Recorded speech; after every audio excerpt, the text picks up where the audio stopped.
For decades, the public conversation surrounding unidentified anomalous phenomena relied heavily on civilian sightings, unverified photographs, and speculative theories. This dynamic is rapidly changing. Highly cleared intelligence and military personnel are now stepping forward as official whistleblowers. These individuals are giving testimony under oath, protected by formal legal whistleblower statutes, directly to members of Congress. The central claim entered into the public record is precise. The United States government is in possession of physical technologies that were not built by humans. The intelligence officer driving this legislative push for declassification is David Grusch. To accurately evaluate his testimony, we have to examine Grusch's intelligence background, the specific legal definitions he invoked regarding recovered craft, and the international data points, like the 1996 Virginia incident, that corroborate his statements. Treating these sworn statements as formal evidentiary data points moves the UAP topic from public speculation into an active legal audit of unacknowledged government operations. The United States intelligence community operates on strict compartmentalization. Access to classified information requires specific need-to-know authorizations. This conceptual chart maps the community's structure. Grusch held high-level clearances operating within the National Geospatial Intelligence Agency and the National Reconnaissance Office. Within that framework, the government tasked him as the NGA representative to investigate unacknowledged programs for the UAP task force. As an internal investigator, his mandate was auditing classified programs, locate hidden documentation, and interview first-hand personnel. When an intelligence officer uncovers alleged illegal activity, the mandated legal channel for reporting it is the Intelligence Community Inspector General, or ICIG. Grusch filed a classified complaint alleging the existence of hidden UAP retrieval programs. The Inspector General reviewed his evidence and formally classified the complaint as credible and urgent. That specific legal validation by the Inspector General is the mechanism that triggered bipartisan lawmakers to conduct open hearings.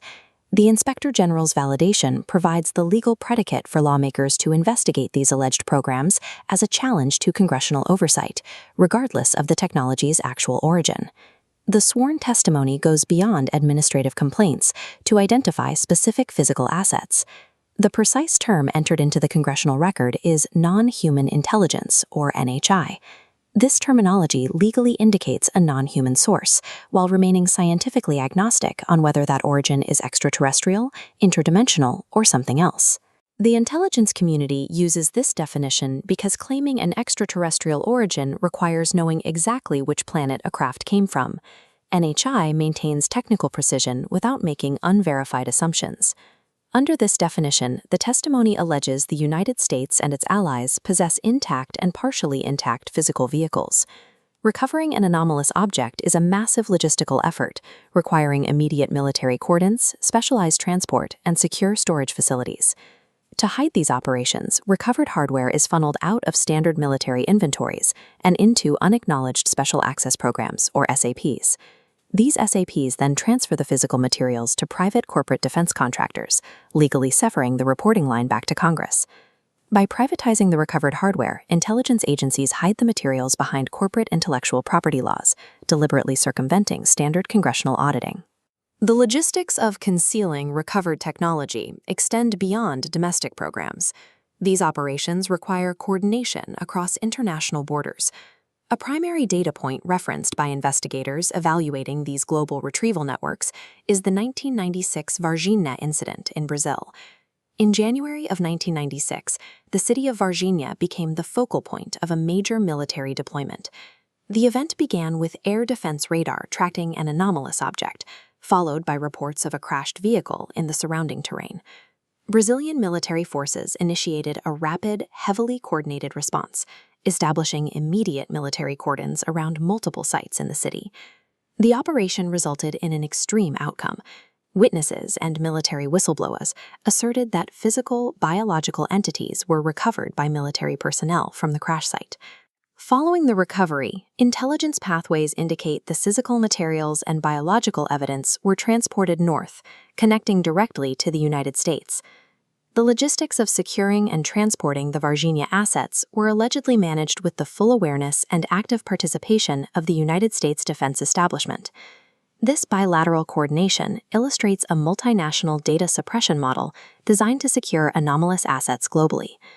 Because the U.S. retrieval apparatus relies on these international agreements, any domestic declassification effort by Congress will inevitably expose the classified operations of foreign allies. This historical and international context explains the current aggressive posture of lawmakers in Washington.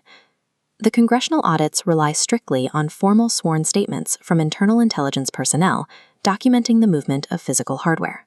These detailed whistleblower disclosures are on a direct collision course with the deeply entrenched secrecy protocols of the executive branch. The central conflict revolves entirely around constitutional authority. Congress is testing its legal power to oversee classified military projects, bypassing the scientific debate over extraterrestrial life altogether. In response, legislators are drafting targeted declassification bills and invoking formal subpoena powers to compel testimony from defense contractors. The explicit objective of this legislation is to legally force unacknowledged materials out from behind corporate firewalls and place the data into the public record. Whether the ultimate truth reveals genuine non-human technology or an illegal misallocation of defense funds, the evidentiary threshold has been crossed, bringing the issue into a formal legal process that demands a resolution.